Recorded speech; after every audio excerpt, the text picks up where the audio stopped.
First of all, I'm Seth Bramson, and I'm known as either Mr. FEC or Florida East Coast Railway. I am one of only two people in the country who bears that official title of company historian with an American railroad. I'm also known as Mr. Miami Memorabilia, and thank goodness our friends from Fire Rescue are here. We're very glad. I know they gave you the wrong address first, so we're glad you're here.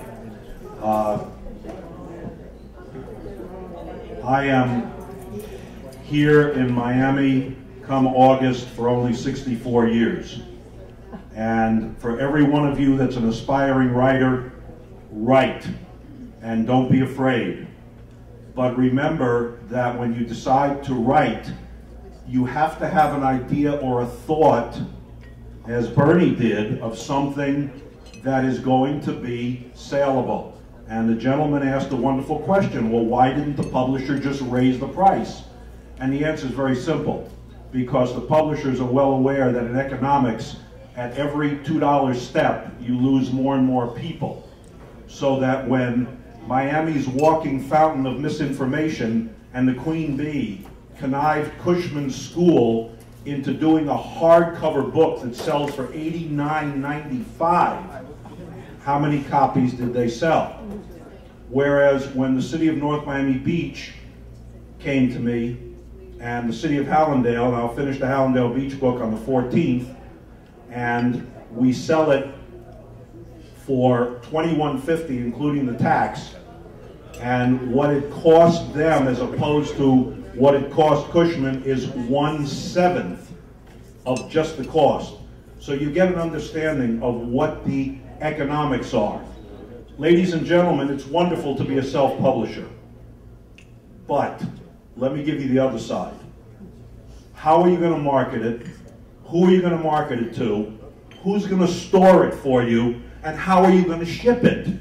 So before you get too crazed with the idea of self-publishing, and I want you to write, forget the book part first. Start with magazines and journals. If you're a poet, send in your submissions to the poetry magazines. Forget the books to start. Start with the magazines. If you are going to do something with history, start with the history magazines. If you're going to do something on lifestyle for people who are, quote, older, send something into the AARP magazine. But don't convince yourself that your family story is great and everybody's going to buy it. Because I got bad news. They ain't. So you have to remember that if you have a niche, like I have had, and remember that I am the senior collector of Florida East Coast Railway, Florida Transportation Memorabilia, Miami Memorabilia, and Floridiana in America. Nobody in America is doing it longer than I am, and this coming May, next month, is 53 years of collecting all this junk. So that in 1984, when my first book was published, titled Speedway to Sunshine, the story of the Florida East Coast Railway, no web, no internet, no Florida East Coast Railway Society, and 3,000 copies after it came out in December of '84, sold out in August of '85. And I didn't write another book for 18 years because we were using, what was the name of that machine where you sat there and you went click? What was the name of that machine? Typewriter, yeah, that was it. Well, let me tell you something. What the computer has done for all of us is absolutely amazing. And so in December of '02, when the revised enlarged edition of Speedway to Sunshine came out, it was announced in October. The original Speedway to Sunshine was the single most requested railroad history book on the internet. Copies going on eBay for, are you ready? Because I'm not ready still, $380 a copy. So when the new Speedway came out in December of '02, it sold out 4,000 more copies in 13 days, hardcover, and then they published another 4,000. So Speedway to Sunshine, the story of the Florida East Coast Railway, which is the official history of the company, is the single best-selling, now notice the disclaimer word, regional railroad history ever published in America. So the answer is not that I'm bragging. That's not the point. It's for you to understand that you need a niche. And what is your niche? Well, my niche was all those years of collecting. So 2 years later, the great Greg Turner, Professor Greg Turner, and I collaborated on a book called The Plant System of Railroad, Steamships, and Hotels. And Henry Plant was the Henry Flagler, West Coast of Florida. And that book sells out. First book ever written on Henry Plant's commercial ventures. And then I had a late in life burst of creativity because that was my third book, right? And so that was 04. And since 05 until now, there have been 14 more books published. Some of them are over here. The Hallandale Beach book gets sent to the publisher on the 14th. Bragging? No. Again, having you understand that just to think about writing is wonderful. And every one of you has a book in you. And I want you to do it. But you gotta have something that people are gonna buy. And that's the issue. But that being said, I don't want you to get discouraged, because always remember the greatest publishing story of all time. And I will conclude with this thought for you. Just remember that J.K. Rowling, and what did she write? Harry Potter. Exactly. And who said it with a British accent? I did. Oh, blimey.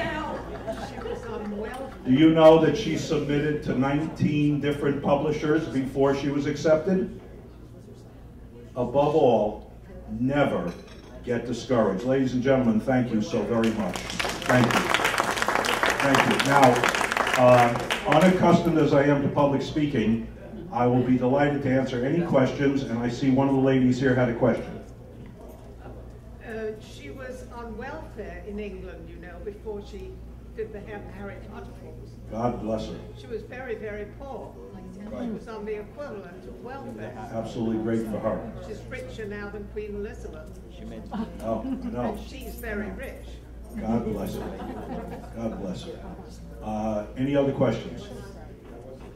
Nobody else? Okay. Yes, yes, ma'am. You brought up a good point about publishing in magazines and Right. all that kind of stuff. Does that help it that when you're trying to get a book published to go by the web and publish in? Well, understand something. Remember, your question is wonderful. The question was, does it help to be published, and can you go to publish and say, by the way, I've been published in? No, the idea is not necessarily that you say it.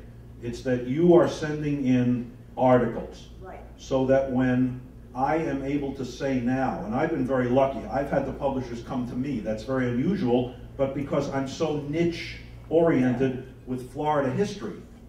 So right now, I have, after I finish the Hallandale Beach book, I have literally 5 more books to follow that I have publishers who want to do with me, all Florida history, by the way. But when you are prepared to present yourself, it's not just saying, I've done, it's bringing the articles to them.